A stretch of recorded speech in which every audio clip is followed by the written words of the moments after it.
cette conférence est une occasion de sensibilisation au profit du personnel de la présidence du FASO, partant de la philosophie selon laquelle vous ne pouvez pas être productif dans votre service tant que vous avez des problèmes de santé. Donc l'objectif de cette activité, c'est faire en sorte que le personnel ait de l'information sur un certain nombre de maladies et un certain nombre de problèmes de santé qui guettent le travailleur. Donc voilà pourquoi nous avons donc tout un ensemble de thématiques à développer sur les questions de VIH, SIDA, sur les questions d'hépatite, sur les questions de cancer. Également, cette conférence se tient dans le mois d'octobre, qui est un mois destiné à lutter contre le cancer.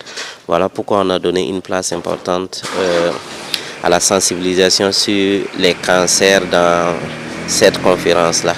Donc les questions alimentaires aussi, parce que si on sait tous que quand vous êtes travailleur aujourd'hui, vous êtes soumis à un rythme de travail qui peut vous amener donc à une désorganisation de votre alimentation. Donc parmi les thématiques développées, il y a une thématique qui a lien avec comment s'alimenter dans son lieu de travail. Donc l'objectif global, c'est faire en sorte que les travailleurs de la présidence aient de l'information et de la connaissance pour pouvoir donc se protéger contre un certain nombre de maux et faire en sorte que, en termes de comportement, on arrive à avoir un comportement responsable qui nous protège, parce qu'on sait que beaucoup de maladies que nous contractons aujourd'hui, ce sont des maladies liées à notre comportement.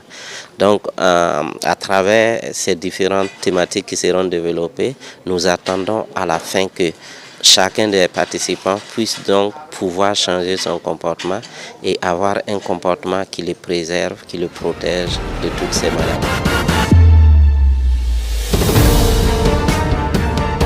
Cette activité, qui est une première du genre, en fait, s'inscrit dans le cadre de la visite médicale annuelle des travailleurs de la présidence du FASO, qui est couplée à une campagne de sensibilisation et de dépistage sur le cancer, le col de l'utérus et également le VIH-Sida. Donc, il s'agit ici de sensibiliser les travailleurs sur leur mode de vie, leur comportement au quotidien et surtout de prévenir en fait les différents fléaux. Et les différentes communications portent sur la nutrition au travail, donc le mode de vie, le VIH-Sida et également le cancer du sein. À l'issue de cette formation, nous espérons que les travailleurs de la présidence seront outillés pour en fait améliorer leur cadre de vie et également avoir un mode de vie sain. Nous appelons tous les travailleurs à mettre en œuvre les conseils qui seront prodigués au cours de ces différentes conférences. Nous sommes contents que le comité SIDA de la présidence du FASO ait pensé à mener cette sensibilisation au profit des membres du personnel. Nous sommes contents parce que tout autant que nous sommes concernés par le sida.